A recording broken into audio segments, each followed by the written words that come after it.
अंधेरे का अपना कोई अस्तित्व नहीं। अस्तित्व तो प्रकाश का है,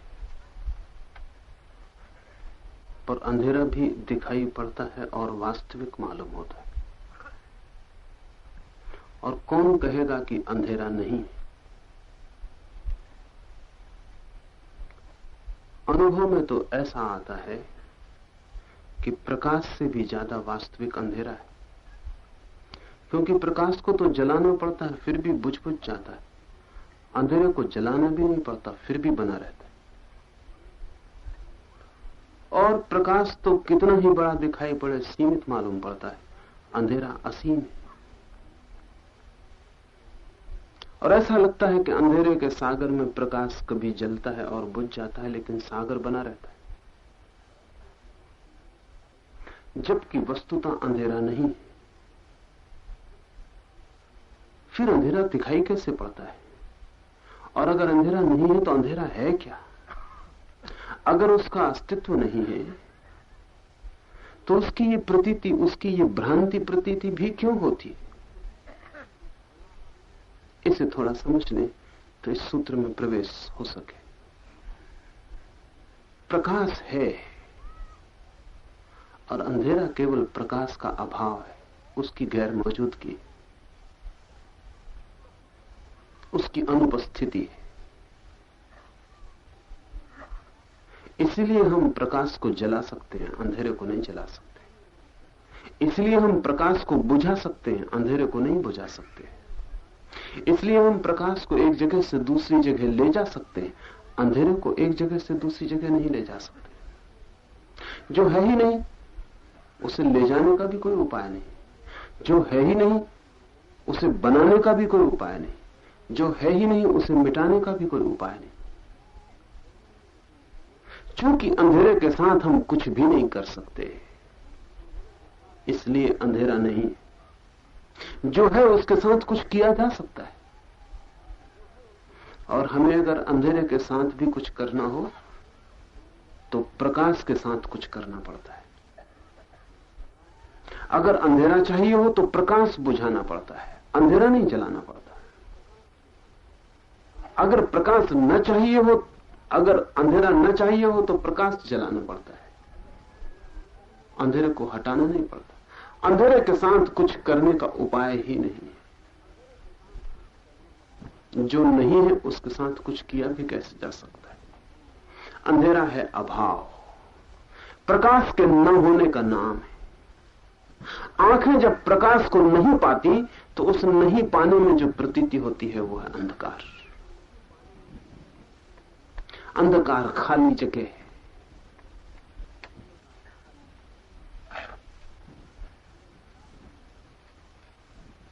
और हमारे भीतर बड़ा अंधकार है।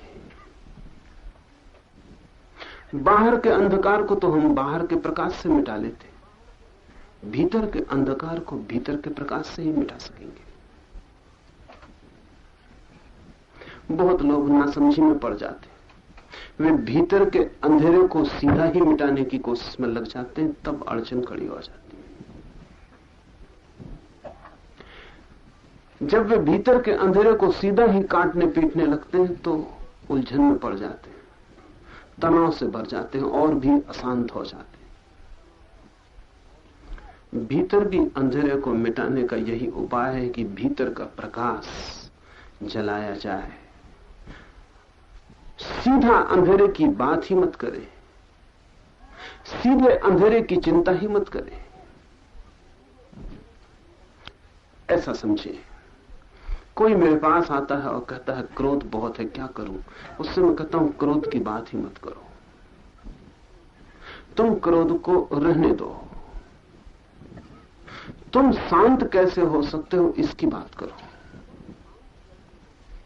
और जिस दिन तुम शांत होने लगोगे क्रोध अपने आप तिरोहित हो जाएगा, क्योंकि क्रोध केवल अभाव है। कोई कहता है वासना, काम वासना से कैसे छुटकारा हो? उससे मैं कहता हूं उसे तुम छुओ ही मत, तुम प्रेम को फैलाओ। जितना प्रेम विराट होता जाएगा उतना काम क्षीण और शून्य हो जाएगा। नकार में मत पड़ो, विधेय की खोज करो, जो वस्तुता है उसकी ही चिंता में लगो, तो कुछ हो सकेगा। लेकिन हम में से बहुत लोग इसीलिए भटकते हैं कि हम नकार के साथ ही उलझ जाते हैं। हम छायाओं से लड़ते हैं और फिर हार जाते हैं। तो मन में सीधा लगता है कि जब छाया से हार गए तो छाया बहुत शक्तिशाली होनी चाहिए। स्वभावता सीधा तर्क और गणित है कि जिससे हम हार गए वो मजबूत होना चाहिए। लेकिन छाया से आप हारते नहीं, छाया से जीत भी नहीं सकते। छाया है ही नहीं। छाया से लड़के आप अपनी शक्ति ही नष्ट करते हैं, और खुद ही शक्ति नष्ट हो जाती तो पराजित हारे हुए गिर जाते। छाया को न कोई चोट पहुंचती और न छाया आपको कोई चोट पहुंचाती, लेकिन हार हो जाती है। अपनी ही शक्ति खो के आदमी हार जाता है। धर्म है विधायकता, और जब तक कोई नकार से चलता है तब तक धार्मिक विज्ञान की प्रक्रिया उसके हाथ में नहीं आती। इस सूत्र को हम समझें। हे शिष्य, उस घातक छाया से सावधान रहे। उस समय तक कोई भी उच्चस्थ आत्मा का प्रकाश निम्नस्थ आत्मा के अंधकार को नहीं मिटा सकता, जिस समय तक उससे सभी अहंकारी विचार नहीं निकल गए और यात्री यह नहीं कहता कि मैंने इस क्षण भंगुर शरीर को त्याग दिया है।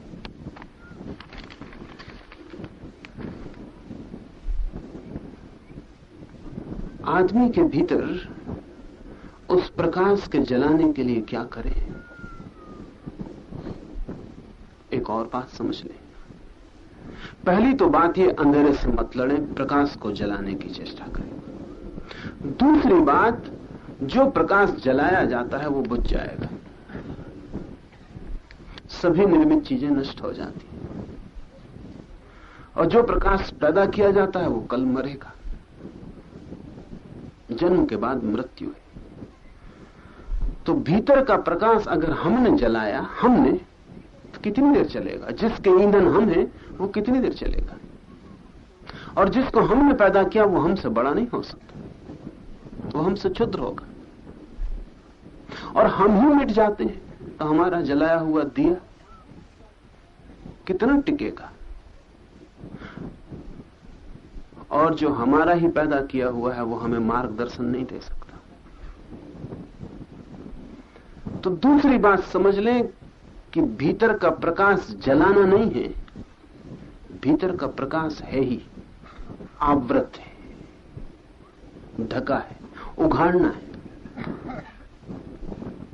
अनढका करना है। जैसे कि पत्थर की ओट में एक झरना छिपा हो और धक्का मार रहा हो पत्थर को कि हटो द्वार से तो मैं फूट पड़ूं, वैसा ही भीतर का प्रकाश है।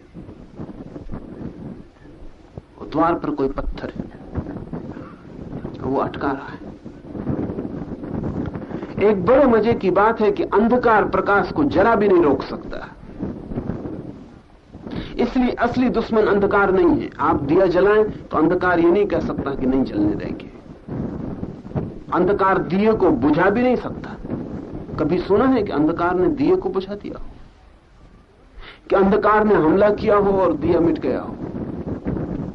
कभी सुना है कि अंधकार ने बाधा डाली हो? एक घर में जाएं जो 1000 साल से अंधेरे में दबा हो और वहां भी एक छोटा सा दिया जलाएं, तो 1000 साल पुराना अंधकार भी उस नए दिए की ज्योति को बुझा ना सकेगा, रोक भी ना सकेगा जलने से। अंधकार नहीं रोकता, फिर कौन रोक रहा है पत्थर की तरह भीतर प्रकाश को जन्मने से या प्रकाश को प्रकट होने से? कौन अड़ा है झरने पर? अंधकार नहीं, अहंकार, मैं का भाव। और क्यों मैं का भाव बाधा बनता होगा? जब तक हमें ख्याल है कि मैं हूं,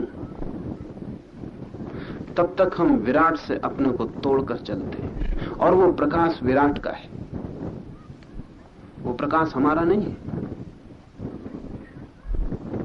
हम तो जब तक हैं तब तक वो प्रकाश प्रकट न हो सकेगा, हम ही बाधा हैं। बुद्ध ने बहुत बार कहा है, तुम्हारे अतिरिक्त और कोई बाधा नहीं, और तुम समझ रहे हो स्वयं को साधक, और तुम्हारे अतिरिक्त कोई बाधा नहीं, और तुम सोच रहे हो मैं साध लूंगा इस सत्य को, और तुम ही हो अड़चन, तुम ही अड़े हो मार्ग में, मध्य में, तुम ही झरने को फूटने नहीं देते।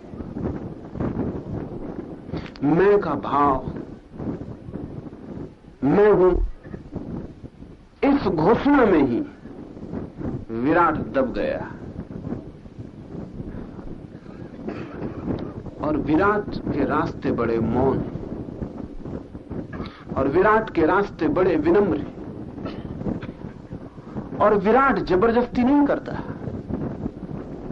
विराट आक्रामक नहीं है, विराट प्रतीक्षा करता है, और हमारे मैं की जो आवाज है वो रुकावट बन जाती।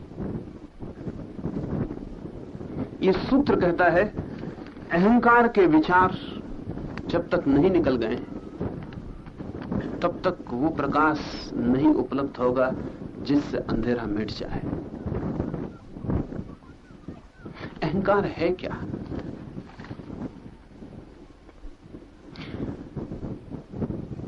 क्या है आपके भीतर जिसको आप कहते हैं मैं? शब्द से अतिरिक्त और क्या है? कभी आपने सोचा कि किसे आप पुकारते हैं मैं? कौन है ये? उसका कोई भी पता नहीं, सिर्फ एक लेबल। भीतर क्या है उसका हमें कोई पता नहीं, ऊपर से एक नाम है। बच्चा पैदा होता है तो हमें नाम देना पड़ता है, कहना पड़ता है राम कृष्ण, कुछ नाम देना पड़ता है। बच्चा बिना नाम के पैदा होता है, और इस दुनिया में बिना नाम के बड़ी मुश्किल हो जाएगी। उसका कोई नाम ना हो तो बड़ी कठिनाइयां खड़ी हो जाएंगी। एक नाम उसे देते हैं कि तेरा नाम हुआ राम, इस नाम से दूसरे उसे पुकारते हैं, लेकिन उसे खुद को पुकारने के लिए भी एक नाम चाहिए अलग, क्योंकि अगर वो भी कहे राम तो लोग समझेंगे पता नहीं किसी दूसरे को पुकार रहा है। स्वामी राम ऐसा करते थे। स्वामी राम ने मैं कहना बंद कर दिया था और वो सीधा राम का ही उपयोग करने लगे थे। वो कहते थे राम को बड़ी प्यास लगी, तो सुनने वाला समझ ही नहीं पाता कि वो कह रहे हैं कि मुझे प्यास लगी। तो सुनने वाला पूछता किसको? वो कहते राम को। तो आसपास देखता कि किसकी बात चल रही है। राम एक दिन गांव से लौटे और उन्होंने कहा कि आज राम को रास्ते में बड़ी गालियां पड़ रही थी। तो जिसके घर मेहमान थे उसने कहा किसको? तो उन्होंने कहा राम को।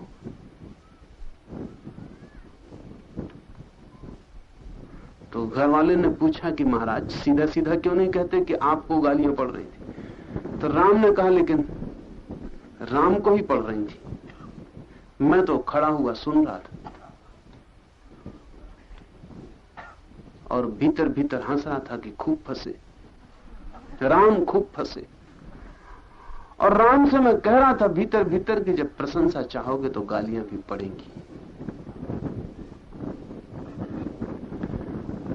लेकिन अगर हर आदमी अपने नाम का उपयोग करने लगे तो अड़चन खड़ी होगी, चर्चा मुश्किल होगी, समझ उलझ जाएगी, जटिलता बढ़ेगी। इसलिए स्वयं को पुकारने के लिए एक सर्ववाची नाम है मैं। ये दोनों ही नाम है, नाम दूसरों को बुलाने के लिए, मैं स्वयं को इंगित करने के लिए। लेकिन बस नाम ही है, भीतर क्या है उसका हमें कोई पता नहीं। फिर इस मैं के शब्द के आसपास हम सारे जीवन को गस लेते हैं, निर्मित कर लेते हैं। फिर मैं राजा हूं, मैं रंक हूं, मैं सन्यासी हूं, ग्रस्त हूं, धनी हूं, गरीब हूं, सुखी हूं, दुखी हूं, बड़ा हूं, छोटा हूं। फिर हम इस मैं शब्द के आसपास बुनते चले जाते हैं जैसे मकड़ी जाला बुनती।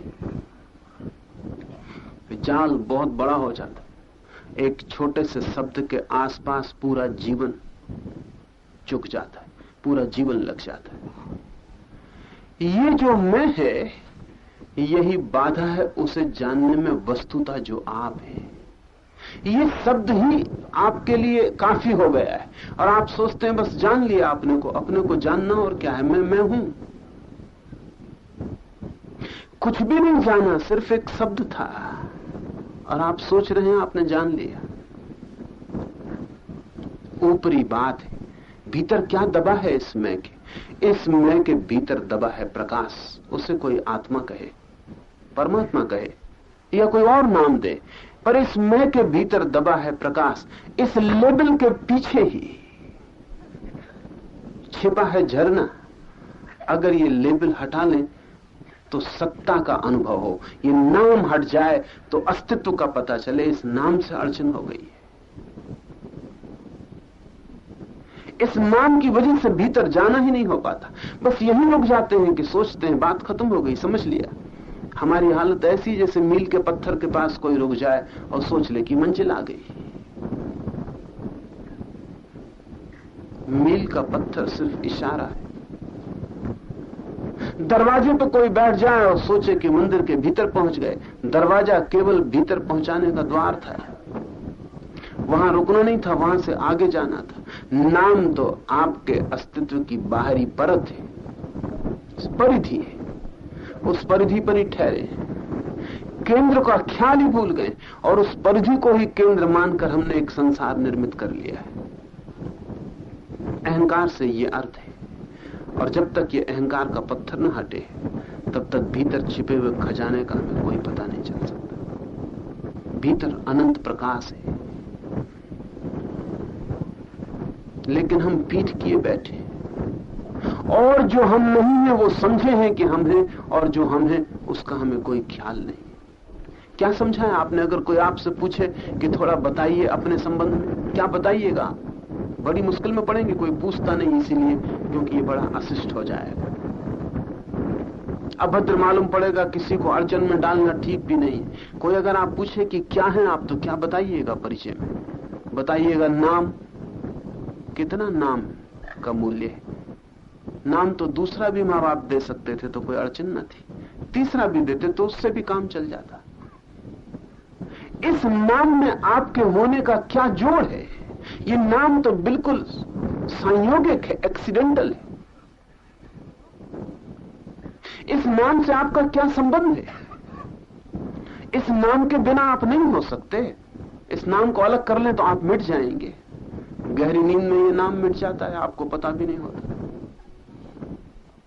स्मृति को जरा चोट लग जाए, आपको याद भी नहीं रहता कि आपका खुद का नाम क्या है।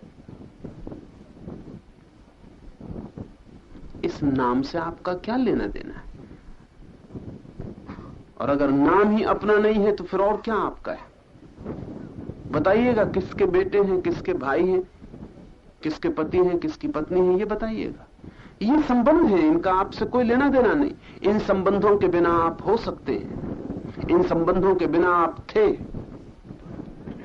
ये कल खो जाएंगे तो आप मिट नहीं जाएंगे। आपका अपना होना है। वो होना क्या है? वो अस्तित्व क्या है? संबंधों में जो बंधा है, वो भीतर जो संबंध से जुड़ा है वो कौन है? उसका इससे कोई पता नहीं चलता।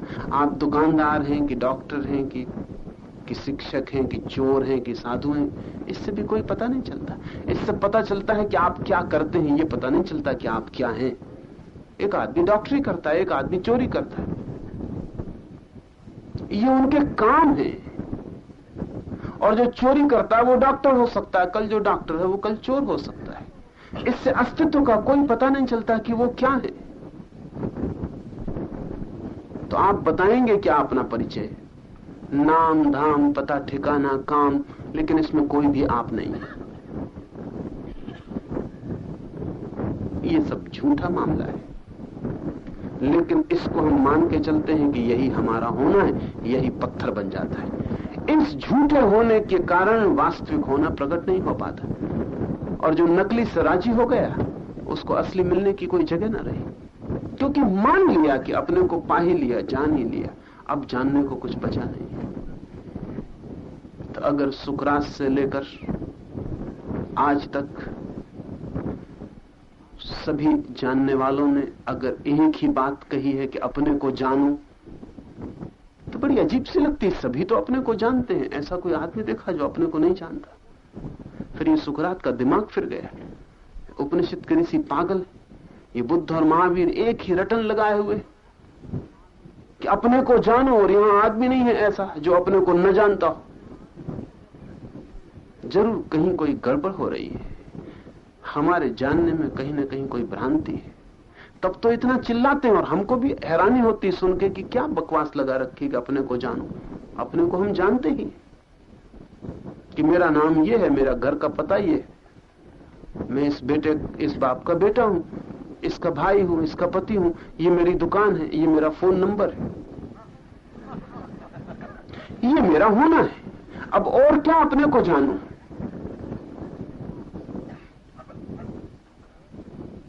आपका फोन नंबर आप नहीं है, आपकी दुकान पर लगी तख्ती आप नहीं है, आपके नाम के पीछे लगी उपाधियां आप नहीं है, आपके नाम के आगे लगे कुछ भी नाम के आगे पीछे आप नहीं है, नाम भी आप नहीं। काम चलाऊ है ये सब, और इस दुनिया में अड़चन होगी इसलिए काम चलाऊ व्यवस्था करनी पड़ती। अहंकार काम चलाऊ व्यवस्था है, एक उपाय है, और हम उसी को सत्य मानकर अड़ जाते हैं। बस फिर वो जो भीतर छिपा था उसको प्रकट होने के लिए हम ही बाधा बन जाते हैं। तो पहली बात तो जाननी जरूरी यह है कि आप अपने को अब तक जो जो मानते रहे हैं वो आप नहीं। ये विचार गहन हो जाए तो अहंकार को छोड़ देने में कोई भी अड़चन नहीं है, क्योंकि हाथ में लेबल के सिवाय कुछ भी नहीं है,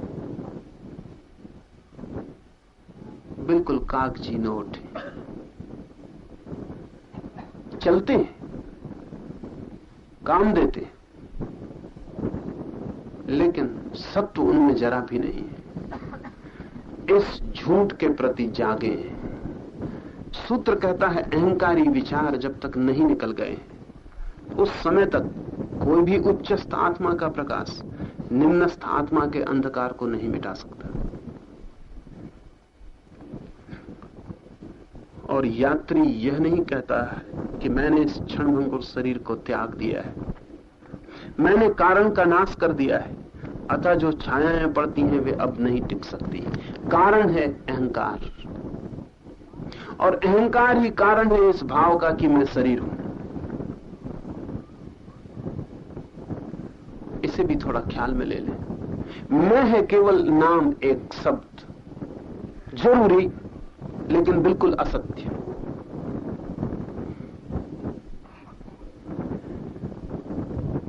और इस असत्य के पास अपनी कोई भी संपदा नहीं है, कोई आत्मा नहीं है, आत्मा का इसे कोई पता नहीं है।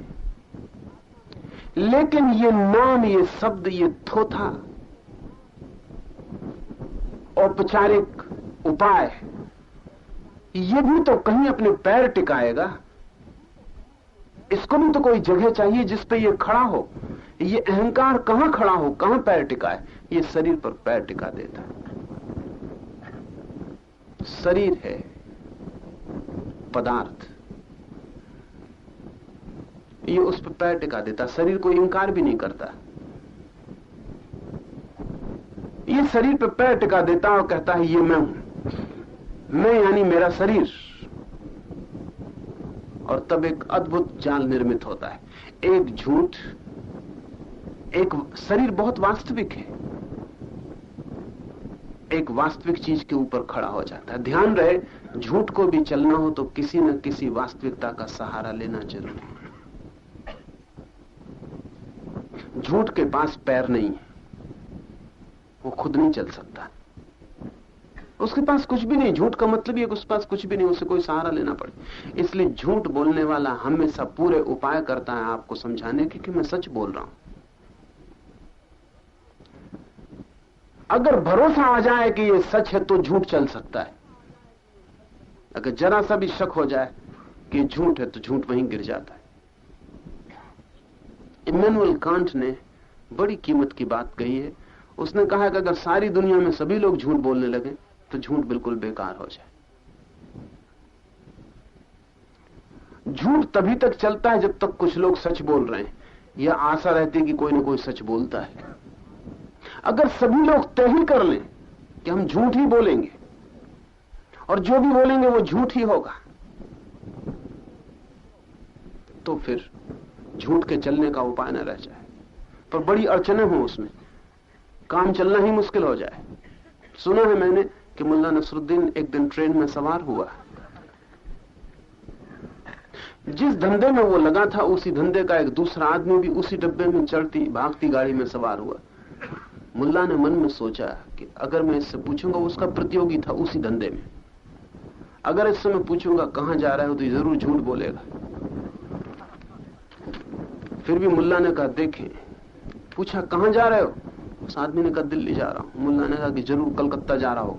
ये आदमी विरोधी है धंधे में और सिवाय झूठ के कभी सच बताता नहीं, जरूर कलकत्ता जा रहा होगा, पक्का है मामला। लेकिन तभी उसे ख्याल आया कि गाड़ी तो दिल्ली जा रही है।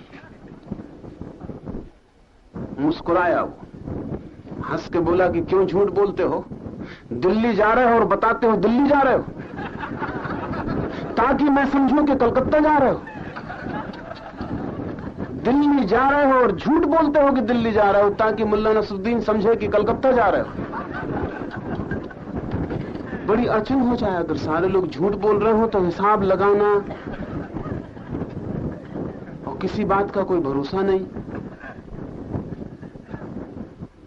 दुनिया चलती है थोड़े से सच के सहारे, झूठ भी चलता है सच के सहारे।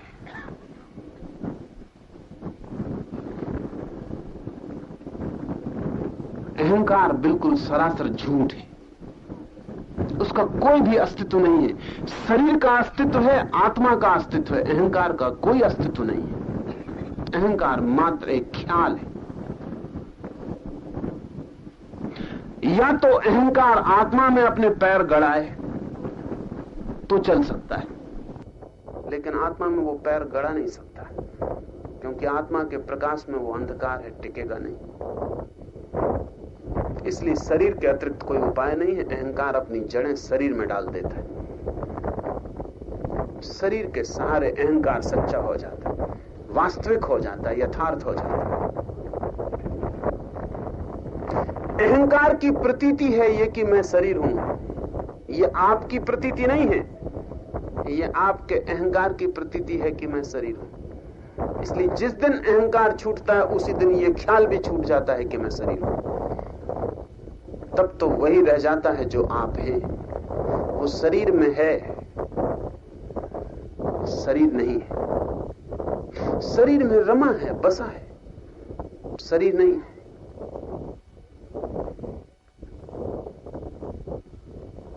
शरीर उसका घर है, देह है, आवास है, एक पड़ाव, एक मुकाम है। अभी है इस घर में, कल नहीं होगा।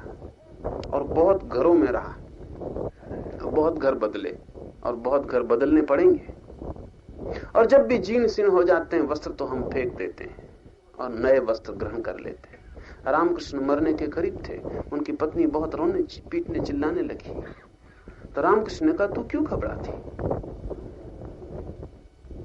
क्योंकि मैं नहीं मर रहा हूं, ये तो वस्त्र जीर्ण शीर्ण हो गए, देखती है गले में कैंसर हो गया है और ये शरीर सड़ गया।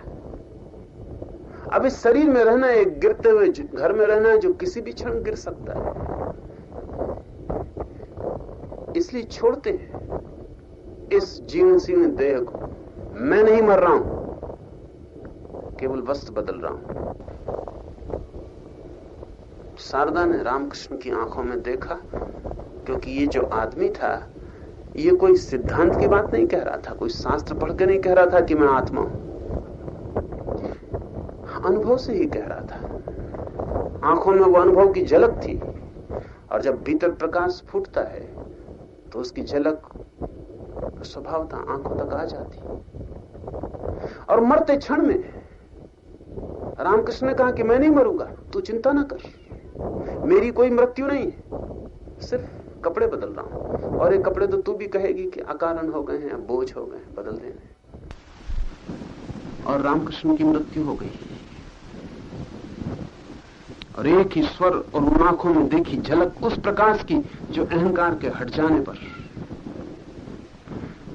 लेकिन सभी को दिखाई पड़ेगी रामकृष्ण की आंख में झलक, ऐसा जरूरी नहीं है। शारदा को दिखाई पड़ सकी क्योंकि उसका बड़ा गहन प्रेम था।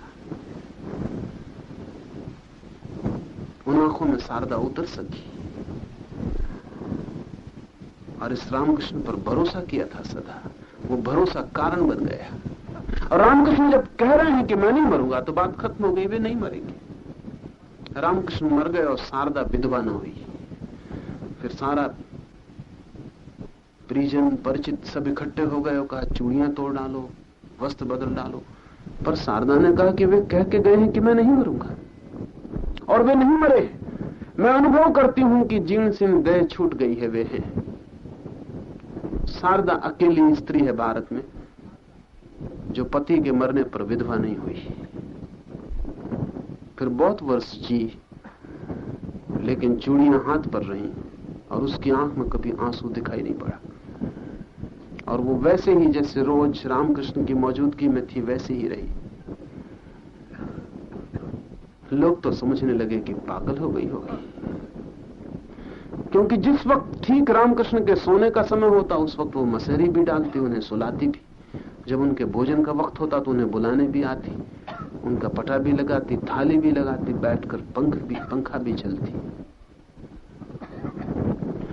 एक दफा विवेकानंद ने उसे पूछा कि मां, ये भी मान लें कि देह मिट गई, वो है, लेकिन यहां तो नहीं। तो शारदा हंसने लगी। उसने कहा देह की वजह से यहां और वहां का सवाल था। जब देह ही मिट गई तो अब सब जगह है। अब तो जहां भी देखूं उनको देख पा सकती हूं, और जहां भी उनको निमंत्रण दूं वहीं से वे निमंत्रित थे। देह की वजह से अड़चन थी कि वे कहीं होते थे, अब सब कहीं है। पर हमारे भीतर भी वो अस्तित्व है, उस अस्तित्व पर एक भारी पर्दा है, एक झूठ का पर्दा। और वो पर्दा वास्तविक हो गया है शरीर की सहायता से। शरीर दुश्मन नहीं है आपका, दुश्मन अहंकार है। जैसे आपने देखी ना, वृक्षों पर एक पीले रंग की बेल फैल जाती, बिना जड़ों की होती है, अमर बेल कहते हैं। अहंकार अमर बेल है, उसमें कोई जड़ नहीं है। लेकिन किसी भी वृक्ष पर अमर बेल फैल जाती तो वृक्ष का रस चूसने लगती, उसी को चूस के जीती। वृक्ष धीरे धीरे सूखता जाता है और बेल फैलती रहती, और उसकी कोई जड़ नहीं। अहंकार अमर बेल है, वो शरीर को पकड़ लेता है, उसी को चूसता है। और हम शरीर के खिलाफ हो जाते हैं। हम सोचते हैं शरीर हमें दिक्कत डाल रहा है, शरीर की वजह से हमें आत्मा का पता नहीं चल रहा। भूल है आपकी, शरीर कोई बाधा नहीं डाल रहा है। शरीर तो सिर्फ वाहन है। आप जहां ले जाएं, नरक ले जाएं तो नरक चला जाएगा, स्वर्ग ले जाएं तो स्वर्ग। आप मुक्त होना चाहें तो मुक्ति के द्वार तक आपको पहुंचा देगा। शरीर तो केवल साधन है। असली अड़चन शरीर से नहीं है, अहंकार से। लेकिन दिखाई पड़ती शरीर में, क्योंकि अहंकार की अमर बेल शरीर को ग्रस लेती और शरीर से रस पाती। झूठ को कोई न कोई सच्चा सहारा चाहिए।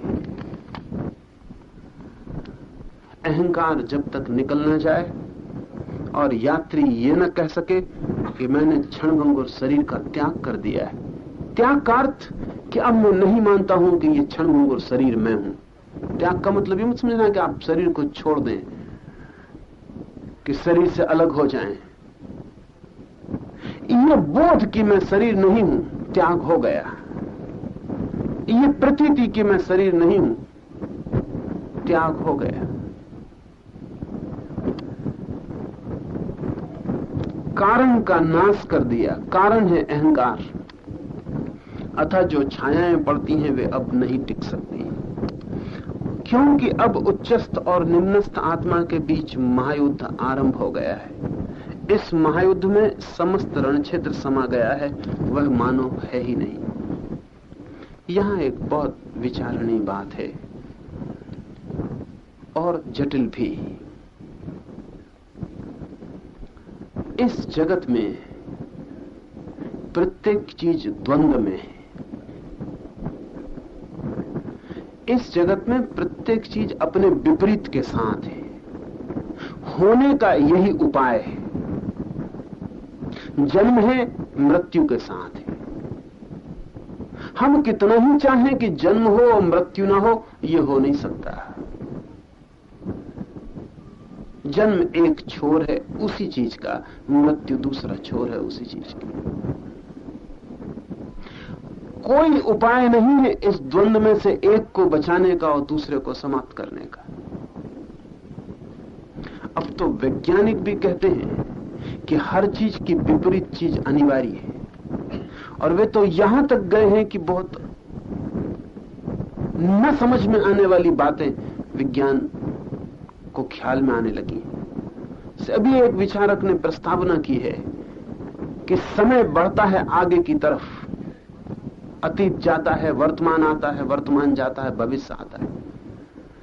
यह समय अगर है तो इसके विपरीत समय भी होना चाहिए, नहीं तो यह नहीं हो सकता। इसका दूसरा छोर होना चाहिए, रिवर्स टाइम, जहां पहले भविष्य होता हो, फिर वर्तमान होता हो, फिर अतीत होता हो। इससे उल्टी कोई धारा होनी चाहिए पास, हमें पता ना हो, लेकिन जरूर कोई उल्टी धारा होनी चाहिए। उस उल्टी धारा के बिना यह समय ना हो सकेगा। पदार्थ है तो भूत विज्ञान, फिजिक्स का नया सिद्धांत है कि एंटी मैटर, विपरीत पदार्थ भी होना चाहिए। क्या होगा विपरीत पदार्थ, बड़ा कठिन है, लेकिन एक बात ख्याल में लेनी जरूरी है कि विज्ञान भी इस बात को स्वीकार कर रहा है कि जगत में कोई भी चीज में एक ध्रुव नहीं हो सकता, दो ध्रुव अनिवार्य है। जैसे हम सोचें कि पुरुष ही पुरुष हो, जगत में स्त्रियां ना हो, यह हो नहीं सकता। हम सोचें स्त्रियां ही स्त्रियां हो, पुरुष ना हो, जगत में यह हो नहीं सकता। यह पोलर अपोजिट है, ये दो ध्रुव हैं, और ये दोनों एक साथ ही हो सकते हैं, जिससे ऋण और धन विद्युत एक साथ हो सकते हैं। लाओ त्से ने चीन में हजारों साल पहले जो विचार प्रस्तुत किया था, वो बहुत ठीक ठीक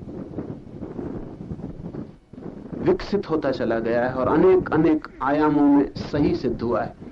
चीन में वे कहते हैं इन और यांग।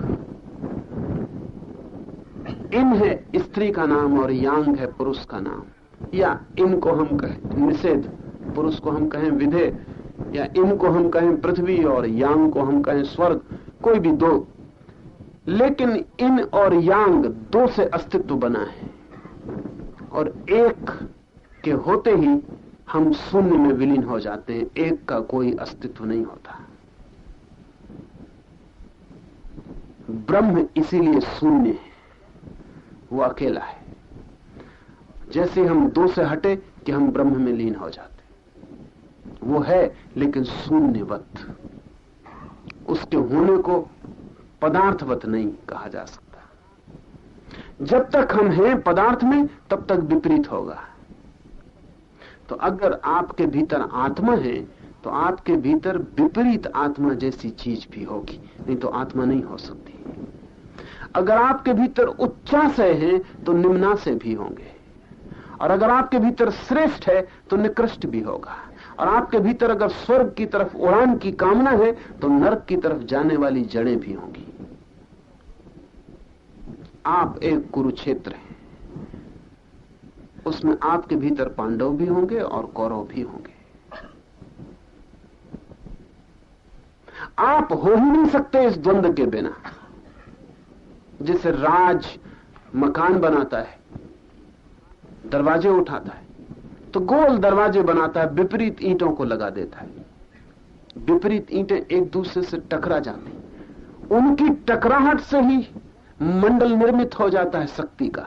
उस शक्ति पर बड़ा भवन खड़ा हो जाता है। वो भवन गिरेगा नहीं, क्योंकि बीच में विपरीत ईंटें जो नीचे लगी हैं वो एक दूसरे से टकरा के शक्ति का एक वर्तुल निर्मित कर रही हैं। वो बड़ा भवन उस पर टिका रहेगा। वही विरोध उस बड़े भवन का आधार है। आपके भीतर भी एक विरोध है, उस विरोध के कारण ही आप संसार में हैं।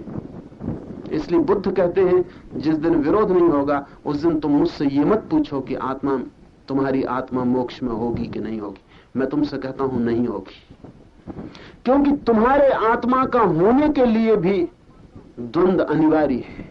निर्द्वंद अवस्था में होने का कोई अर्थ नहीं है, न होने का कोई अर्थ नहीं है। दोनों बातें व्यर्थ हैं। इसलिए बुद्ध ने निर्वाण शब्द चुना। निर्वाण का अर्थ होता है दिए का बुझ जाना। द्वंद ही खो गया तो तुम भी खो जाओ। जैसे कोई ईंट दरवाजे में लगी, ये पूछे कि अगर ये विपरीत जो विरोध हम ईंटों में है, अगर ये ना रहे तो दरवाजा होगा कि नहीं होगा। द्वंद गया, दरवाजा गया। आकाश बचेगा जो दरवाजे में था, दरवाजा नहीं बचेगा। आपके भीतर जो एक है वो बचेगा, जो दो की वजह से दिखाई पड़ता था वो खो जाएगा। उस एक का आपको कोई पता नहीं। आपको इन दो का जरूर पता है। आपके भीतर कोई निरंतर ऊंची आवाज मालूम पड़ती है। चोरी करने जाते हैं, कोई भीतर संकित होने लगता है। हत्या करने जाते हैं, भीतर द्वंद खड़ा हो जाता है। दान देने जाते हैं तो भी एक नीचे की आवाज है जो रोकने लगती है कि ठहरो भी। मैंने सुना है कि मार्क ट्वेन एक बार एक चर्च में गया। वो जो चर्च का पुरोहित था बोल रहा था, वाणी उसकी मधुर थी, शब्द उसके प्यारे थे, बड़ा काव्य था और धर्म की बड़ी सरल उसकी व्याख्या थी। मार्क ट्वेन बड़ा प्रभावित हो गया। उसने खीसे में हाथ डाल के सोचा कि $10 दान कर दूं। $10 खीसे में थे। 10 मिनट, लेकिन व्याख्यान और आगे चला तो मार्क ट्वेन ने सोचा 10 भी देने की क्या जरूरत है, 5 से भी काम चल सकता है।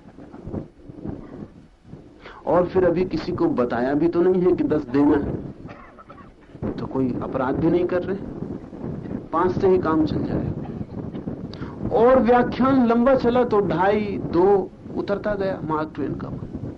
और उसने लिखा है कि जब मेरे सामने बर्तन आया दान का तो मेरी तबीयत हुई कि $1 आध $2 इसमें से उठा लूं। तब तक मैं वहां पहुंच चुका था। किसी तरह अपने को रोक के भागा कि कहीं उठा ही ना लूं। देने तो बात खत्म हो गई। वो जो आपके भीतर जब भी शुभ करने का कुछ होता है तो एक विपरीत शक्ति बोलती है, जब अशुभ करने का होता है तब भी एक विपरीत शक्ति बोलती है। ये दो आपके भीतर आवाजें हैं। इन आवाजों को जो ठीक से पहचानने लगता है उसे अपने भीतर का द्वंद और युद्ध क्षेत्र स्पष्ट हो जाता है।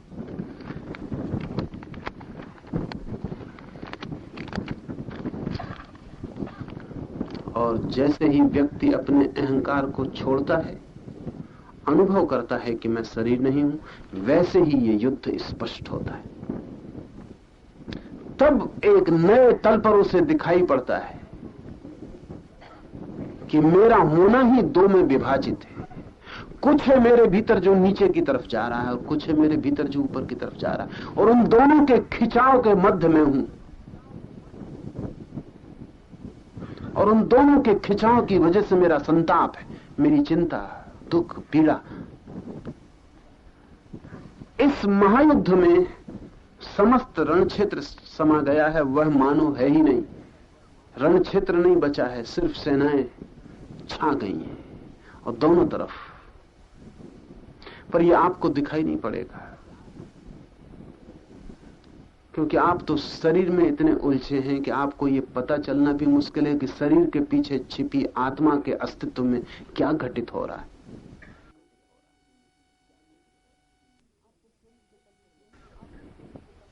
आप तो शरीर के तल पर लगे हैं, वहीं आपका संघर्ष संसार में चल रहा है।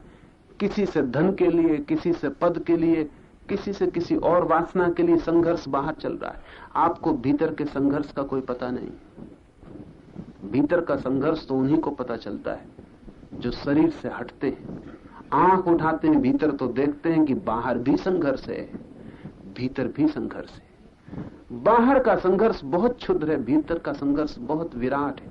वो शाश्वत युद्ध है जहां दो शक्तियां आपको खींच रही हैं, एक ऊपर की तरफ, एक नीचे की तरफ। और जब आप ऊपर की तरफ जाना चाहते हैं तो नीचे की तरफ संतुलन बनाने के लिए आपको फौरन खिंचाव शुरू हो जाता है। ये बहुत मजे की बात है, जब तक आप ऊपर की तरफ नहीं जाना चाहते तब तक नीचे का खिंचाव ज्यादा नहीं होता। जिस दिन आप संत होना चाहेंगे उस दिन आपको पता चलेगा कि आपके भीतर का शैतान बहुत प्रबल है। जब तक संत नहीं होना है तब तक शैतान का पता नहीं चलेगा, क्योंकि उसकी कोई जरूरत नहीं है। शैतान को चुनौती तो तब मिलती जब आप संत होने की कोशिश करते हैं, तब आपको पता चलता है कि कितनी शैतानी भीतर छिपी है। कथाएं हैं बहुत कि बुद्ध जब ठीक अपने भीतर प्रवेश करने लगे तो मार ने, काम ने उनके ऊपर हमला किया। जीसस जब परम ज्ञान के निकट पहुंचने लगे तब की घटना है कि शैतान उन्हें बहुत प्रलोभन देने लगा और जीसस को कहना पड़ा कि शैतान हट, तेरे प्रलोभन मेरे लिए निरर्थक है। हमें बहुत हैरानी होती है कि कुछ वहम हो गया होगा, शैतान कहां है, कौन जीसस के पीछे खड़ा होगा, खुद का ही कोई वहम हो गया होगा। बुद्ध को कौन मार हमला करने आता है, कौन कामदेव वाण लेके खड़ा है, खुद का ही कोई वहम हो गया होगा। जहां हम हैं वहां ऐसा सोचना स्वाभाविक है, क्योंकि हमें भीतर के युद्ध का कोई भी पता नहीं, भीतर के तनाव का कोई पता नहीं। वो तो उन्हीं को पता चलता है जो उस भीतर के तनाव में एक दिशा को पकड़ना शुरू करते हैं, दूसरी दिशा तत्काल बलवती हो जाती। अगर आप जमीन पर लेटे हुए हैं तो आपको थकान का पता नहीं चलता, इसलिए रात हम लेट जाते हैं, लेटने से थकान मिट जाती। क्यों? आपको पता है लेटने में होता क्या है। लेटने का मतलब है कि जमीन के गुरुत्वाकर्षण से दिन भर आपका जो संघर्ष चल रहा था वो आपने छोड़ दिया। अब आप लड़ नहीं रहे, अब आप जमीन पर लेट गए हैं, गुरुत्वाकर्षण अब आपकी दुश्मनी नहीं कर रहे हैं आप उससे। जब आप खड़े हैं तब आप जमीन से लड़ रहे हैं, जमीन नीचे खींच रही है, आप खड़े होने की कोशिश कर रहे हैं। आपको पता है कमर का दर्द सिर्फ आदमी की जाति में होता है, जानवरों में कहीं नहीं होता। सीधे खड़े होने का उपद्रव है कमर का दर्द। जो लोग शरीर को अनुभव करते हैं, शरीर शास्त्री हैं, वो कहते हैं आदमी की रीढ़ अभी तक पूरी सीधी नहीं हो पाई, जमीन उसको खींचती है। और इसलिए अगर योग ने रीढ़ को सीधा करने के बड़े उपाय किए तो उसके पीछे कारण है। वो संघर्ष है नीचे के गुरुत्वाकर्षण से। जब आप रात लेट जाते हैं, संघर्ष आपने छोड़ दिया, फिर कोई थकान नहीं आती। और कोई आदमी दौड़ता रहा हो दिन भर, वो कहे कि मैं बिल्कुल थक गया हूं, और आप लेटे रहे हो तो आप कहेंगे वहम में पड़ गए हो, थकने का कोई सवाल नहीं। हम भी तो हैं। बुद्ध और महावीर खड़े होकर चल रहे हैं भीतर की दुनिया में, हम वहां लेटे हुए। वे थकते हैं, उन्हें विपरीत का अनुभव होता है। जीसस जब भगवान होने लगते हैं तब तत्क्षण शैतान का अनुभव होता है। शैतान का मतलब यह है कि खुद के ही भीतर की नीचे की ताकत भी आखिरी उपाय करती है कि कहां जाते हो।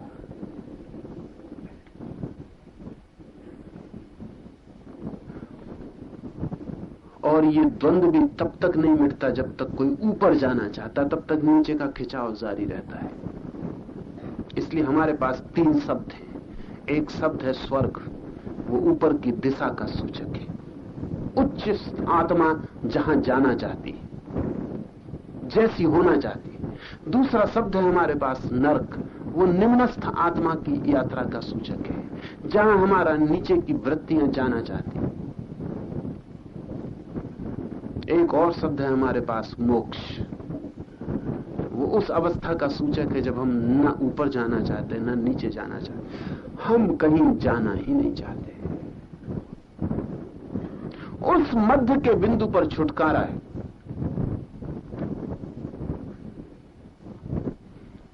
मुसलमान फकीर औरत हुई राबिया। एक दिन लोगों ने बाजार में देखा कि एक हाथ में आग लिए लपटे मसाल और एक हाथ में ठंडा पानी की मटकी लिए राबिया भागी चली जा रही है। लोगों ने पूछा, राबिया क्या कर रही हो, दिमाग तो खराब नहीं हो गया?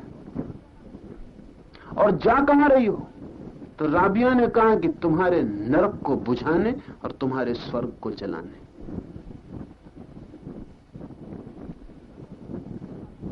या तो तुम नीचे जाते हो या तुम ऊपर जाते हो, लेकिन तुम जाते जरूर हो, और उसी में कलह और उसी में संघर्ष है। लेकिन ध्यान रहे, मध्य में कोई एकदम से जा भी नहीं जा सकता है। ऊपर जाए तो नीचे जाने वाली शक्तियों का अनुभव होना शुरू होता है, और जब ऊपर और नीचे जाने का तनाव पूरा होता है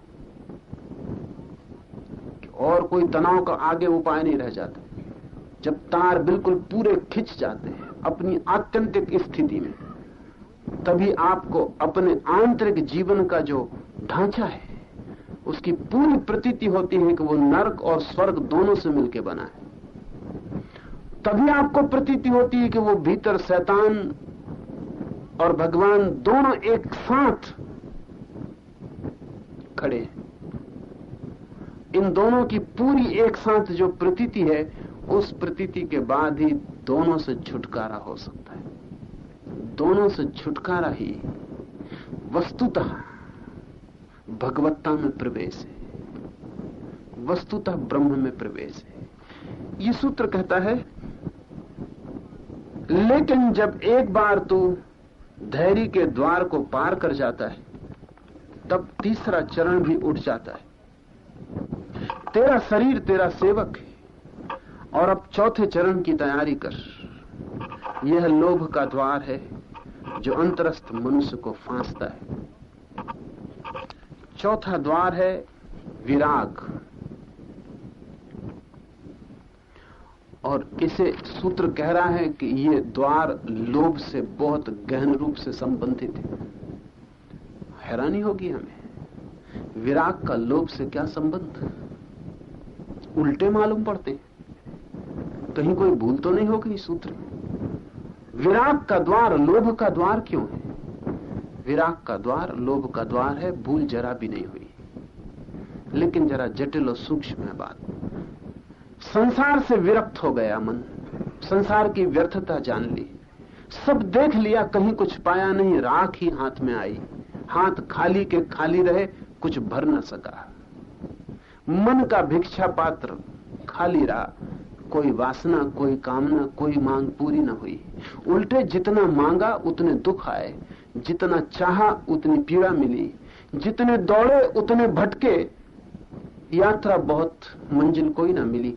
ऐसा सारा अनुभव विराग ले आता है। ये द्वार है विराग का। संसार व्यर्थ हो गया, लेकिन ध्यान रहे, संसार के व्यर्थ हो जाने से जरूरी नहीं कि लोभ व्यर्थ हो गया हो। लोभ नया रूप भी ले सकता है, विरागी के भी लोभ हो सकते हैं। इसलिए विराग का द्वार, एक तरफ संसार का लोभ छूट गया, अब कहीं परलोक का लोभ ना पकड़ ले। इसलिए विराग के द्वार पर लोभ के लिए बहुत सचेत होना जरूरी। देखें, चारों तरफ दिखाई पड़ जाएगी ये बात सच है। पूछें किसी तपस्वी को, किस लिए तप कर रहे हैं, फौरन लोभ का पता चल जाए। कहता है कि मुझे शाश्वत आत्मा चाहिए, कि मुझे स्वर्ग चाहिए, कि मुझे परम आनंद चाहिए, कुछ चाहिए, या मुझे परमात्मा चाहिए, कुछ चाहिए। चाह, चाहे धन की हो चाहे धर्म की, चाह तो चाह है, लोभ तो लोभ है। लोभ का विषय क्या है इससे कोई फर्क नहीं पड़ता, लोभ की वृत्ति तो वही है। कल तक मैं चाहता था यहां पद मिले, अब मैं कहता हूं परम पद मिले, मुझे परमात्मा चाहिए। कल तक मैं कहता था कि यहां धन मिले, लेकिन मैंने पाया कि यहां का धन तो क्षणभंगुर है, अब मैं कहता हूं मुझे ऐसा धन मिले जो शाश्वत हो। ये लोभ घटा या बढ़ा? संसारिक का लोभ बड़ा छोटा है, कोड़ियों से भर जाता है, सरल लोभ है, जटिल नहीं। साधु का लोभ जटिल है, कोड़ियों से नहीं भरता। वो कहता ये कोड़ियां हैं, इनको इकट्ठा करके मैं क्या करूंगा? इकट्ठा वो भी करना चाहता है, कोड़ियां इकट्ठी नहीं करना चाहता। कोई हीरे मिलते हो तो इकट्ठे करूं, लेकिन इसमें लोभी कौन बड़ा है? जो कोड़ियां इकट्ठी कर रहा है वो, या जो इसलिए कोड़ियां छोड़ रहा है कि कोड़ियां हैं मुझे हीरे चाहिए वो? ये लोभ नया हो गया और इसने नया आयाम ले लिया। अगर हम शास्त्रों को देखें तो 100 में से 99 शास्त्र लोभ के शास्त्र हैं। उनमें लोभ भरा पड़ा है। लोभ आध्यात्मिक है, लेकिन क्या आध्यात्मिक लोभ हो सकता है? क्या लोभ भी आध्यात्मिक हो सकता है? लोभ ही तो संसार है। लेकिन धोखा है, क्योंकि हम पदार्थ बदल लेते हैं। जो आदमी धन मांगता, हम कहते हैं क्या क्षुद्र मांग रहा है। जो कहता मुझे तो परमात्मा तू ही चाहिए, इसको हम कहते हैं देखो, धन नहीं मांगता, परमात्मा को ही मांगता है। संतों की, तथाकथित बहुत संतों की कथाएं कि वो परमात्मा के सामने खड़े होकर धन नहीं मांगते, पद नहीं मांगते, स्वास्थ्य नहीं मांगते। वो कहते हैं हमें तो तू ही चाहिए, लेकिन मांगते हैं। ये लोभ छोटा हुआ बड़ा हुआ, और ये ज्यादा कुशल और चालाक लोभ है, क्योंकि जो परमात्मा को मांग रहा है बाकी सब तो उसके पीछे मिल ही जाएगा। उस बाकी के लिए क्या मांगना? मैंने सुना है कि एक सम्राट यात्रा पर गया था, और जब वो वापस लौटा था युद्ध जीतकर, बहुत धन लूटकर, तो उसने अपनी सारी रानियों को खबर भिजवाई कि तुम क्या चाहती हो। तो किसी रानी ने कहा कि कोहिनूर लेते आना, किसी रानी ने कहा कि ये ले आना, वो ले आना।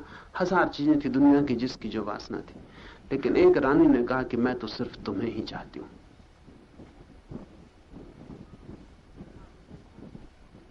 सम्राट अपने साथ एक फकीर को ले गया था, जिससे वो कभी कभी सलाह लेता था। उसने फकीर को कहा कि रानी तो ये है एक सच्ची, जिसने कुछ भी ना मांगा। वो फकीर हंसने लगा। उसने कहा कि इसकी तरकीब हमसे पूछो, ये रानी हम जैसी, ये होशियार,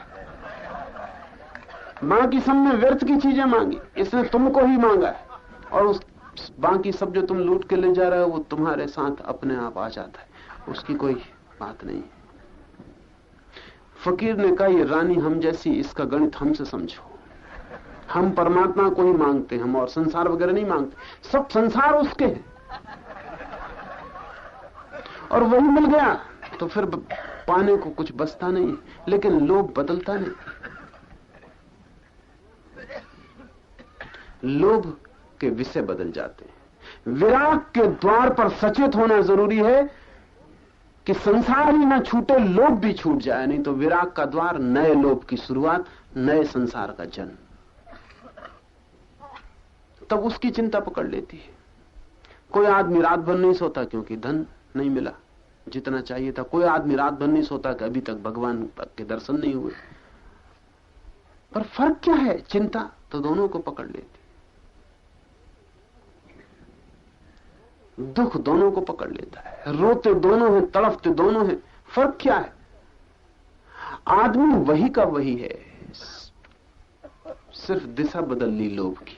और अब ये जो लोभ है ज्यादा सूक्ष्म, ज्यादा खतरनाक, मात्रा इसकी बहुत बारीक है, लेकिन ये रोए रोए में भिद जाएगी। वास्तविक सन्यासी वो नहीं है जो संसार का लोभ छोड़ के मोक्ष का लोभ करने लगता।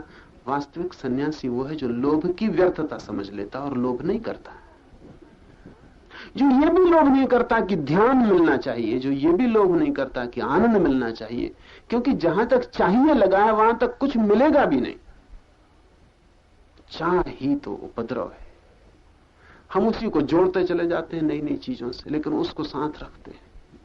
और जब कुछ भी नहीं चाहिए तब कोई दुख नहीं है। इसलिए बुद्ध ने तो आनंद शब्द का उपयोग करने से अपने को रोका है। बुद्ध से किसी ने पूछा है कि आप कभी नहीं कहते आनंद की कुछ बात? तो बुद्ध ने कहा तुम्हारे लोभ को जगाने की मेरी इच्छा नहीं। मैं कहूं आनंद, तुम समझोगे सुख, क्योंकि तुम सुख ही जानते हो। तो मैं तुमसे से ज्यादा इतने कह सकता हूं कि वहां दुख ना होगा, आनंद होगा, ये मैं तुमसे नहीं कह सकता। तुम्हारे लोभ का डर है। इतने कह सकता हूं कि वहां दुख ना होगा। इसलिए बुद्ध ने मोक्ष की परिभाषा की है दुख निरोध, आनंद की उपलब्धि नहीं। स्वभावतः बुद्ध को मानने वाले बहुत लोग नहीं मिल सके इस मुल्क में। आज तो बुद्ध का भिक्षु खोजना मुश्किल है, लेकिन शंकर को हजारों सन्यासी मिल सके। आज तो सारे सन्यासी करीब करीब शंकर के हो गए। क्या बात होगी? और बात वही कह रहे हैं बुद्ध भी और शंकर भी।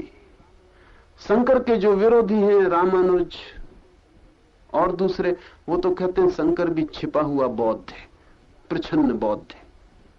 ये आदमी हिंदू है नहीं, ये छिपा हुआ बौद्ध है, सिर्फ बातें हिंदू शब्दों में बौद्ध की ही कर रहा है। उनकी बात में सच्चाई है, क्योंकि शंकर वही कह रहे हैं जो बुद्ध ने कहा, लेकिन एक फर्क है। बुद्ध जहां कहते हैं दुख निरोध, वहां शंकर कहते हैं परम आनंद। हमारे लोभ को शंकर के साथ सुविधा है, बुद्ध के साथ सुविधा नहीं। बुद्ध कहते हैं दुख निरोध समझ में आ जाता है, ठीक, लेकिन सिर्फ दुख निरोध? इतना उपद्रव, इतना चेष्टा, इतनी साधना, इतने पहाड़ दुर्गम पार करने, और दुख निरोध? बस कांटा निकल जाएगा और कुछ भी नहीं। तो मन यहीं टूट जाता, हम बैठ जाते हैं, कोई लोभ नहीं खींचता। लेकिन बुद्ध इस चौथे द्वार का ख्याल रख के कह रहे हैं दुख निरोध। नहीं तो चौथे द्वार पर जब संसार से विराग होगा, तब परमात्मा से राग हो जाए। संसार से विराग होगा, मोक्ष से राग हो जाए, और तब हम फिर घूम के एक भीतर के संसार में लौट आए। ये रास्ता पर्वतीय है और घुमावदार है, और इसमें कहीं से भी आप नए चक्कर निर्मित कर ले सकते हैं और शिखर पर पहुंचने से रुक सकते हैं। इसलिए बहुत सोचकर कहा है सूत्र में कि विराग का चौथा द्वार लोभ का द्वार है, जो अंतरस्थ मनुष्य को फांसता है। अंतरस्थ मनुष्य को फांसता है। दो तरह के मनुष्य, बहिर्मुखी मनुष्य, एक्सट्रोवर्ट जुंग ने जिनको कहा है, उनको संसार फांसता है। अंतरस्थ मनुष्य, इंट्रोवर्ट, अंतर्मुखी मनुष्य जिनको जुंग ने कहा है, उनको ये भीतर का लोभ, आनंद, शांति, निर्वाण, मोक्ष, ब्रह्म, ये फांस लेते। अंतरस्थ मनुष्य को फांस लेता है चौथे द्वार पर लोभ। इसके पहले कि तू गंतव्य के निकट पहुंचे, इसके पहले कि तेरे हाथ चौथे द्वार की सांकल को उठाने के लिए उठे, तुझे अपनी आत्मा के उन सभी मानसिक परिवर्तनों को पराभूत करना और विचार वृत्तियों का हनन करना है, जो सूक्ष्म और कपटपूर्ण ढंग से आत्मा के ज्योतित मंदिर में बिना पूछे घुस जाते। इस चौथे द्वार पर हाथ लगाने के पहले मन में उन सारी चीजों को ठीक से समझ लेना है जो तरकीब से, कपटपूर्ण ढंग से इस मंदिर में प्रवेश करना चाहेंगे। लोभ नए नाम ले लेगा, वासनाएं नए वस्त्र पहन लेंगी और आपके साथ मंदिर में घुस जाना चाहेंगे, लेकिन उनके साथ मंदिर एकदम तिरोहित हो जाएगा। आप फिर दूसरे घर में प्रवेश कर गए जो आपका ही बनाया हुआ है। मंदिर में प्रवेश तो उसी का होता है जो मन को बाहर ही छोड़ जाता है। अगर आप मन को मंदिर के द्वार पर नहीं रख गए तो आप मंदिर में कभी प्रविष्ट नहीं होते हैं। ऐसे आप जा आ सकते हैं, इससे कोई फर्क नहीं पड़ता। और मन सूक्ष्म रास्ते खोजता है। सूक्ष्म रास्ते मन के बड़े जटिल और पकड़ में नहीं आते। अगर कोई आपसे कहे कि अहंकार छोड़ दो, तो आप अहंकार छोड़ने लगते हैं और विनम्रता पकड़ने लगते हैं। और एक दिन ऐसा आ जाता है कि आप कहते हैं कि इस पृथ्वी पे मुझसे ज्यादा विनम्र कोई भी नहीं। अहंकार पीछे से आ गया वापस। सुना है मैंने, जंगल में रहने वाले एक तपस्वी सन्यासी के पास एक व्यक्ति गया और उसने कहा कि हैं सन्यासी तो आप कितनी भीड़ भाड़ से दूर जंगल में आ गए, और मैंने सुना है कि आप किसी को शिष्य भी नहीं बनाते। आपको कोई शिष्यों का मोह नहीं। सुना है मैंने आप कोई प्रसिद्धि की आकांक्षा भी नहीं रखते, कोई यश की कामना भी नहीं। और भी मैंने सन्यासी देखे हैं, 2-4 सन्यासियों को उसने बात कही और वो जो त्यागी पुरुष था उसकी रीढ़ सीधी हो गई, उसकी आंखों में चमक आ गई, चेहरे पर रौनक आ गई। उसने कहा कि बिल्कुल ठीक कहते हो। अरे वो भी कोई सन्यासी है जो यश चाहते हैं, पद प्रतिष्ठा चाहते हैं। एक मुझको देखो, इधर एकांत जंगल में बैठा हूं, ना पद की कोई आकांक्षा, ना यश की कोई आकांक्षा। कोई आए तो ठीक, कोई ना आए तो ठीक।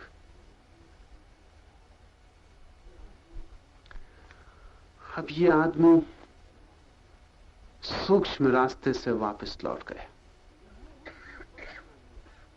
ये भी इसने पद बना लिया कि इधर मैं बैठा हूं अकेले में, देखो इस ऊंचाई पे कोई भी नहीं बैठा है जहां मैं बैठा हूं, भीड़ भाड़ से दूर। कोई इच्छा ही नहीं है कि कोई मेरे संबंध में जाने, लेकिन भीतर ये इच्छा जरूर होगी कि लोग जाने कि मुझे कोई इच्छा नहीं है कि कोई मेरे संबंध में जाने। ये सूक्ष्म है और घूम के वर्तुलाकार आदमी को वापस वहीं खड़ा कर देती। यदि तुझे उनके हाथों नहीं मरना है जो, तो तुझे अपने सृजनों को, अपने विचारों की संतान को निर्दोष बनाना है, जो अदृश्य और अजाने ढंग से मनुष्य मात्र के बीच, उसके पार्थिविक अर्जनों के बीच घर बना लेती है, और जो पूर्ण सा भासता है उसकी शून्यता को, और जो शून्य सा भासता है उसकी पूर्णता को तुझे समझना है। ओ निर्भय में मुक्षु, अपने ही हृदय की कुएं की गहराई में झांक और तब उत्तर दे। ये है वाह छायाओं के दृष्टा, अपनी ही आत्मा की शक्तियों को जान। यदि ये नहीं करता है तो तू नष्ट हो जाए। और ये जो सारे अपनी ही विचारों की संतति परंपरा है, ये जो अपने ही लोभ की सूक्ष्म तरंगे हैं, अपनी ही वासना के सूक्ष्म जाल हैं, इनके संबंध में अगर तू ठीक से सचेत नहीं हो जाता है तो विराग के द्वार से भी पुनः लोभ के गर्त में गिर जाएगा।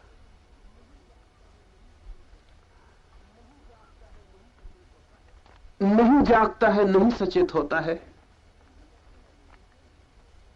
तो नष्ट हो जाएगा।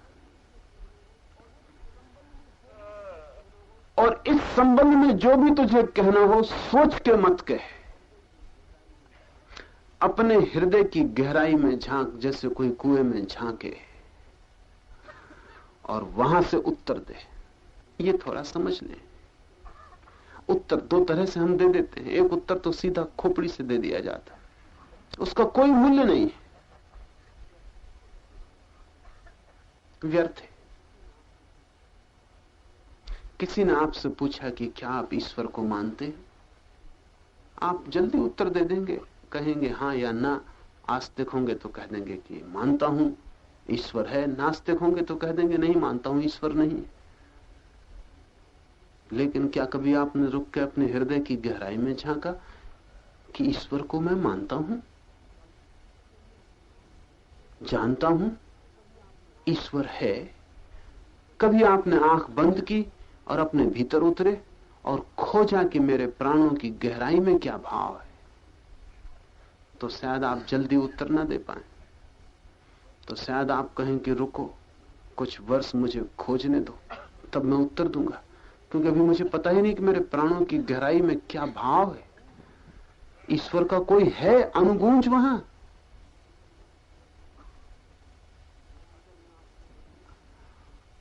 अगर मैं आपसे कहूं कि विराग के द्वार पर समझ लेना ठीक से कि कहीं लोभ न पकड़ ले, तो अपने भीतर झांकना और देखना कि आप जो वैराग्य की चेष्टा भी कर रहे हैं उसमें ही तो कहीं लोभ नहीं छिपा है।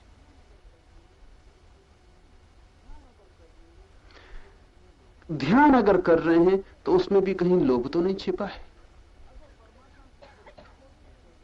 अगर परमात्मा की थोड़ी खोज भी कर रहे हैं तो उसमें तो कहीं लोभ नहीं छिपा है। अगर उसमें ही लोभ छिपा है तो समझना कि वही बाधा है। परमात्मा की तरफ से कोई बाधा नहीं है कि आप उसे जान लें। वो उघड़ा हुआ है, अभी पर्दा आपकी आंख पर है, उस पर नहीं। और आनंद की कोई अड़चन नहीं है, वो चारों तरफ भरा है आपके, रोए रोए से प्रवेश करने को तैयार है, लेकिन कोई रोआ तक आपका खुला नहीं, द्वार सब बंद है। लोभ जिस जिसकी मांग करता है उसके लिए ही बाधा है। लोभ जो मांगता है उसी के लिए उपद्रव हो जाता है, उसी के लिए रुकावट खड़ी हो जाती। अपने अंतस की गहराई में झांक और तब उत्तर दे। ये उत्तर भी किसी दूसरे को देना नहीं है, ये उत्तर स्वयं को ही दे लेना है कि मेरी मनोदशा क्या है। मंदिर भी जा रहा हूं तो मंदिर जा रहा हूं, या मंदिर भी एक सौदे की जगह है जहां मैं परलोक के कुछ सौदे कर रहा हूं, कुछ दूरगामी योजनाएं बना रहा हूं। ये अगर साफ साफ न हो तो श्रम व्यर्थ जाता है और साधक व्यर्थ ही नष्ट हो जाता है।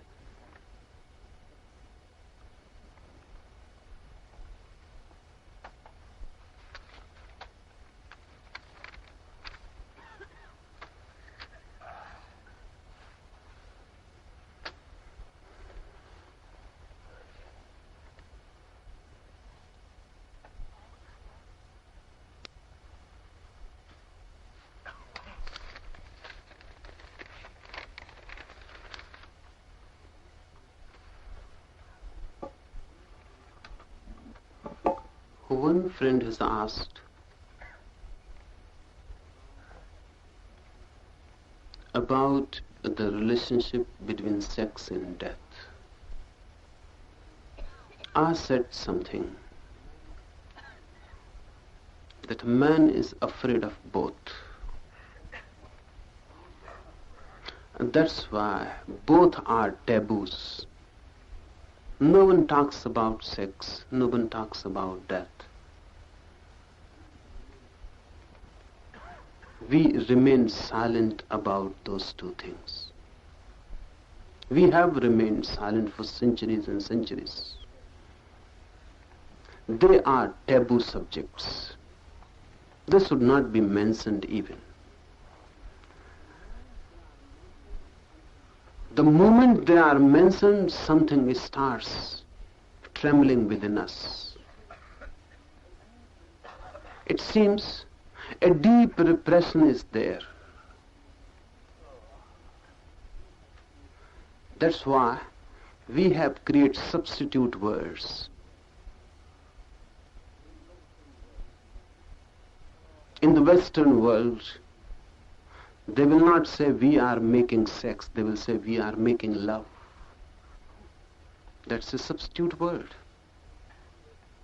And false. Because love is a totally different dimension. Making sex is making sex. It is not making love. Love may include sex. But love has a different quality altogether. We never talk about death directly. If someone dies, we use substitute words. We say he has gone to the Father. He has gone to heaven.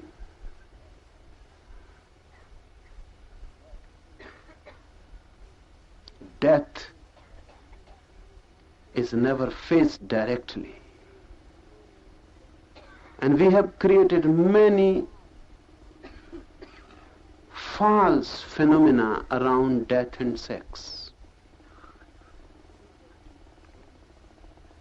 If two persons are going to be married, sex is not mentioned, and they are going to be married for sex.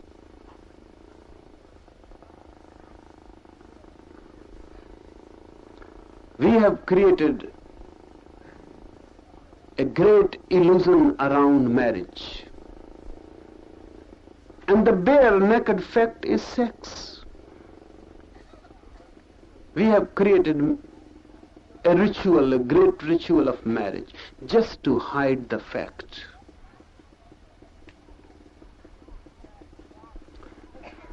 Why? And why with these two things only? They are deeply related. The reasons of their relationship are these. First, you are born of sex. Birth is sex. And birth and death are two poles of one thing. In the birth, death is hidden. That's why man became aware of the deep relationship of sex and death. Death cannot happen without sex, as birth cannot happen without sex. You may wonder, there are organisms, amoeba and other bacteria, which are not born out of sex, but simple division.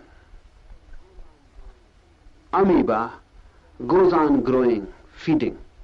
Then a certain limit comes when the body divides into two, because the body becomes so big. Now the amoeba cannot move. Simply the body up to a certain limit goes on growing, then divides into two. Then these two bodies go on growing and divide in four. There is no sex. Simple division. And amoeba is known as deathless. Amoeba never dies. If food is supplied continuously, amoeba will never die. There is no need to die because there is no sex. And man cannot become immortal unless we find something which changes the whole process of reproduction. If we can make man without sex, he will not die. Death is part of sex as birth is part of sex. This can be understood also in another way. Those who were most fascinated and obsessed with the concept of immortality, all those traditions which have tried somehow to make man immortal, are always against sex. Yogis, particularly Hatha Yoga, has tried deeply how to prolong life. Then Hatha Yoga is against sex. If you want to prolong life, Hatha Yoga says, don't move into sex. Sex brings death nearer. But you are already born and you are involved in sex. Whether you repress or express your sex will not make much difference.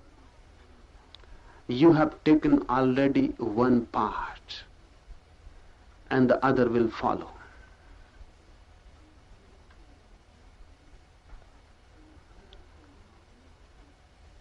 In another sense also, sex and death are related deeply.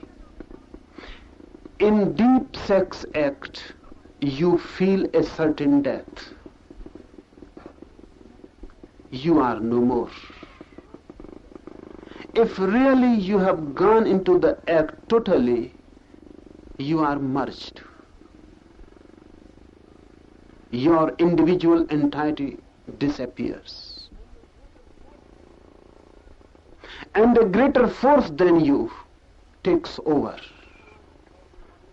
Sex act starts as a voluntary act, but never ends as a voluntary act. A point comes where your voluntary mechanism is taken over by the non-voluntary. A point comes where your conscious mind is thrown off and the unconscious takes over. A point comes when your ego cannot exist and the non-ego is in power, in control, you feel a sudden death of the ego. You feel you are dying. That's why those persons who are very egoistic, they cannot achieve sexual orgasm because they cannot be in a let go. They cannot allow their unconscious to take over. They remain mentally conscious and they try to control the whole process. They cannot achieve a deep sexual orgasm. And more men become civilized, less and less possibility of orgasm. The blissful moment when your ego is lost and you are merged into existence. It is a certain death, death of the ego, death of the conscious, death of your individuality.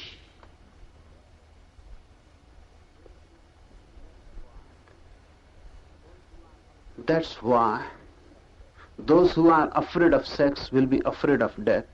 Those who are afraid of death will be afraid of sex. This fear that I may be lost and how I am to be certain that I will be capable to come back.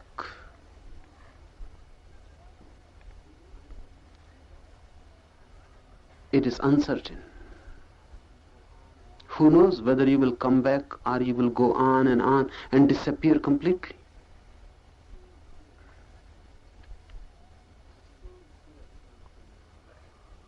The same fear comes in meditation also, because it is going again to be a deep orgasm, in many ways similar to the sex orgasm,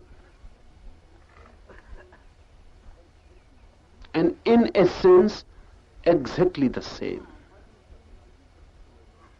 Now modern psychology, particularly Jung's psychology, has come to discover a concept, a very old Tantra concept. Tantra says that every man or woman is double, bisexual. No man is simply man. He is in a way woman also. And no woman is simply woman. Deep down there is a man hidden also. Every individual, man or woman, are bisexual. The other is hidden behind. In deep meditation, you are in a sexual orgasm, not with someone else outside, but with your own polar opposite within. You meet there. Your woman inside and your man meet. This meeting is spiritual, not bodily. They penetrate each other, the yin and yang. They penetrate each other, they become one. They merge. Meditation is a deep sexual orgasm within your own two polar opposites. The same fear comes again. If you move deep in meditation, you will come to know one day, sooner or later, that now the last moment has come. Now the death is going to occur. Now I will die. Fear grips you, and you may come back in that fear. And if you come back, you have missed a great opportunity. It comes rarely, very rarely. Lives and lives pass, then this rare moment comes when you start feeling a deep orgasm within.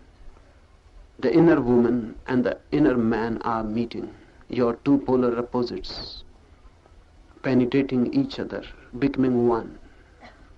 You are at the moment when you can become whole, but the fear will be there because the ego will be lost. You, as you know yourself, the image will be lost. You will die. Something else will emerge. A new being, not related at all with the old one, discontinuous with the old one, will be there, but you will die with all your past. Fear comes. Death is encountered in meditation also. Death is encountered in sex orgasm also. But if you can encounter these deaths, you will become capable of encountering the ultimate death, the death of the body, and with no fear. Once you know that you can lose yourself and yet can be, once you know that losing is not really losing but gaining, once you know that merging is not death but life eternal, once you have known it, there is no death for you. Your body will die. Everything that you have will die. But you, the very being, the very ground of your existence is eternal. And it is good. If you can experience death in sex, sex itself becomes spiritual. It becomes a meditation. And once you can know it with the outer woman or outer man, with the beloved or the lover, it will be easy for you to move into meditation and create the same phenomena within that you have known without. But one can create it directly in the inner realm also. It will be difficult, but it can be created. And once it is created and you have known a deep meeting and communion within your own two polar opposites, sex for the outside, sex without will disappear.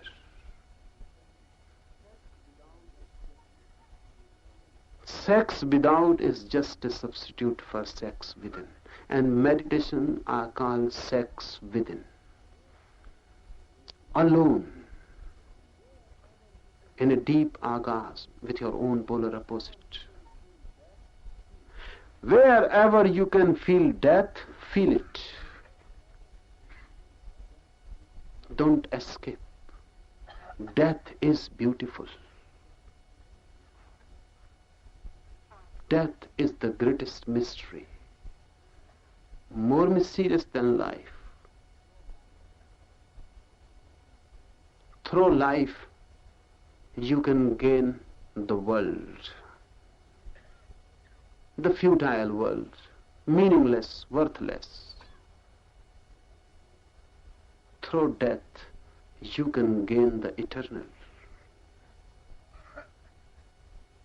Death is the door. Socrates was dying. The poison was given. And his face seems ecstatic. So his friends ask him, Socrates, you are going to die within moments. Why? You are looking so happy, so blissful. We have never seen anyone dying with such a blissful face, with such ecstatic eyes. What is the matter? What is happening to you? Socrates says, I am entering death, the great mystery. Life is nothing before it.